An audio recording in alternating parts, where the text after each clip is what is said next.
Welcome back to Superior Sunrise. Now joining me is Raymond and Hugh Turk of Turk Ranch. I want to thank you both for being on this morning. I know before we came on, we were talking a little bit about your guys' ranch and the ranch history, but you're third generation, mainly run Angus cattle, but you've kind of got a diverse operation. So tell us a little bit about that and how you guys got started in the business.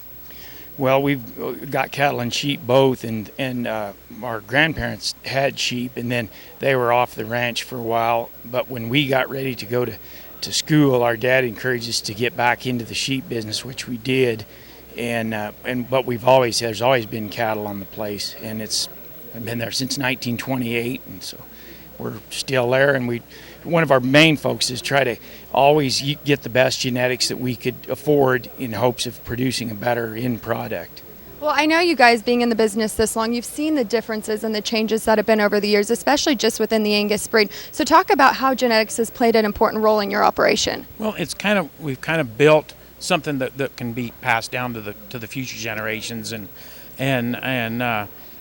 good genetics impact the same way as bad genetics. And so we kind of learned early on that it was worth spending money on bulls and getting bulls from good stockmen rather than just wherever we could get them. And so having uniform genetics has been a big part of our success. A lot of people at home don't realize the kind of country that you guys run in. So it's pretty high ground, it's different, the weather changes. So you have to have cattle that are really durable, and the longevity of them, they have to withstand this kind of weather. So talk about that.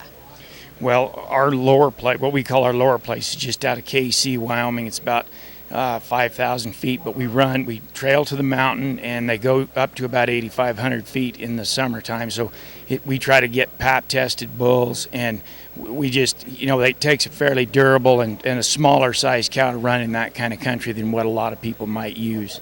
Running sheep on this kind of country, talk a little bit about your sheep operation and the diversity within that and running them in the high country. Well, a big part of our winter country is short on water, and sheep do real well eating snow, and so it only makes sense to have sheep for that area.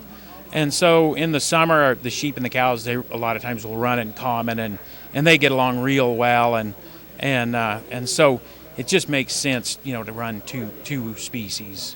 I know, being in this business for quite some time, you guys have built a relationship with Tony Schiffer and all the other people, and you value the relationships that you built over the years. Talk a little bit about that.